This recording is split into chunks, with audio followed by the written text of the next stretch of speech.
ایسا لگتا ہے میرے پیارے نبی، بولو یا نبی۔ اور کچھ لوگ بڑی دلیری کے ساتھ، بڑی جرت کے ساتھ، ڈھیٹ بن کر ہمارے الحمدللہ اہل عقیدت اور اہل سنت جماعت کے انگوٹھے چومنے پر بڑا اعتراض کرتے ہیں۔ انشاءاللہ جل جل کر لوگ مر جائیں گے، سڑ جائیں گے، تباہ و برباد ہو جائیں گے، لیکن انشاءاللہ پیارے آقا صلی اللہ علیہ وسلم کا یہ مبارک نام الحمدللہ ہم چومتے تھے، چومتے ہیں اور چومتے ہی رہیں گے۔ اس روایت سے جو ابھی میں نے پڑھی ثابت ہوا کہ نبی کریم صلی اللہ علیہ وسلم کے نام پاک کو سن کر یا دیکھ کر اپنے انگوٹھوں کو چوم لینا یہ ہمارے والد ماجد سیدنا آدم علیہ السلام کی سنت عظیمیہ ہے۔ نیک اور صالح اولاد ہمیشہ اپنے والدین کے نیک خصلتوں کو برقرار رکھنے کے لیے ہمیشہ وہی عمل کرتی ہے جو والدین نے کیا ہو، نیک خصلتوں کو۔ ہاں، جو نافرمان نالائق اولاد ہو، بدبخت، وہ اپنے والدین کی نیک باتوں سے کتراتی ہے۔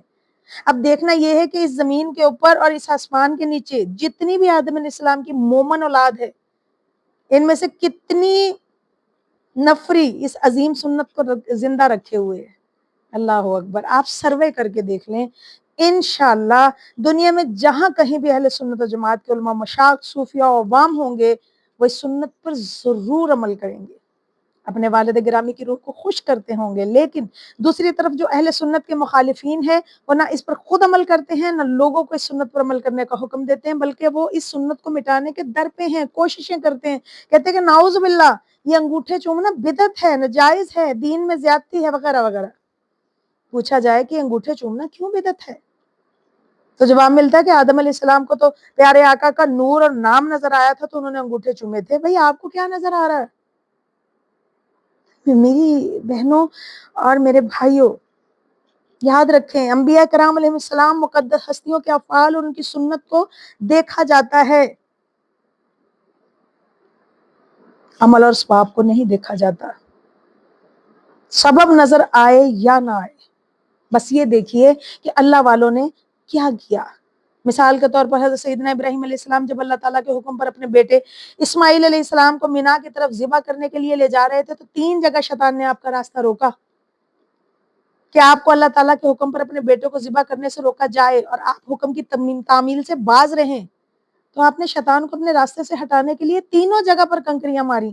یہ کام سیدنا حضرت ابراہیم علیہ السلام نے آج سے ہزاروں سال پہلے کیا، لیکن آج تک ہر مسلمان جب بھی حج کرنے جاتا ہے تو اس مقام پر جہاں جہاں خلیل اللہ علیہ السلام نے کنکریاں ماری تھی وہاں کنکریاں مارتا ہے۔ یا اللہ یہ کام تو تیرے ایک خلیل علیہ السلام نے آج سے کئی ہزار سال پہلے کیا تھا، اور وہ بھی ایک خاص مقصد کے لیے۔ اے رب کائنات، اگر آج ہم کنکریاں نہ ماریں تو کیا حرج ہوگا؟ کوئی نقصان تو نہیں نہ ہوگا۔ آواز آتی ہے میرے بندو، جب تک تم میرے یار کی طرح کنکریاں نہیں مارو گے تو میں خدا تمہارا حج ہی قبول نہیں کروں گا۔ معلوم ہوا کہ یہ فعل کرنا ہر حاجی پر لازم ہے۔ اچھا، ایک اور مثال سنیے کہ جب نبی پاک صلی اللہ علیہ وسلم مدینہ شریف سے اپنے صحابہ کرام علیہم رضوان اللہ اجمعین کے ساتھ عمرہ کرنے کے لیے مکہ شریف تشریف لے گئے تو صحابہ کرام کچھ کمزور نظر آ رہے تھے۔ کفار مکہ اور مشرکین نے پیارے آقا کے غلاموں کو تانا دیا کہ دیکھو محمد صلی اللہ علیہ وسلم کے ساتھیوں کو یثرب کے بخار نے کمزور کر دیا ہے۔ مدینہ شریف وہ یثرب کہا کرتے تھے۔ ان لوگوں نے کیا طواف کرنا ہے، کیا کریں گے یہ طواف کمزور لوگ؟ نبی پاک صلی اللہ علیہ وسلم نے فرمایا میرے ساتھیوں، صحابہ کرام نے عرض کی جی یا رسول اللہ صلی اللہ علیہ وسلم، فرمایا کہ کعبہ شریف کے ارد گرد پہلے 3 چکر دوڑ کر لگاؤ، پھر 4 چکر پہلوانوں کی طرح ٹہل ٹہل کر لگاؤ، تاکہ مشرکین مکہ کو تمہاری طاقت و قوت کا اندازہ ہو جائے اور تم پر ہونے والے اعتراض کا بھی جواب خود بخود انہیں مل جائے۔ چنانچہ صحابہ کرام نے ایسا ہی کیا۔ لیکن میری بہنوں، اب تک ہر حاجی جب حج کے لیے جاتا ہے، عمرے والا عمرے پر جاتا ہے تو اسی طرح طواف کرتا ہے جس طرح آج سے 1500 سال پہلے محمد صلی اللہ علیہ وسلم کے غلاموں نے کیا تھا۔ یا اللہ، اب تو تیرے کعبے میں کافر نہیں، مشرک نہیں، منافق نہیں، بے ایمان نہیں، بلکہ سارے مسلمان مومن ایماندار ہیں۔ پیارے آقا صلی اللہ علیہ وسلم کے غلام، پھر کیا ضرورت ہے دوڑنے کی، ٹہل ٹہل کر چلنے کی؟ یا اللہ ایسے ہی چکر لگا لیتے ہیں، غیب سے آواز آتی ہے حاجیو میرے گھر کا طواف کرنے والوں یا عمرہ کرنے والوں، جب تک تم میرے یار کی طرح، میرے محبوب صلی اللہ علیہ وسلم کے غلاموں کی طرح مجھے دوڑ دوڑ کر ٹہل ٹہل کر نہیں دکھاؤ گے،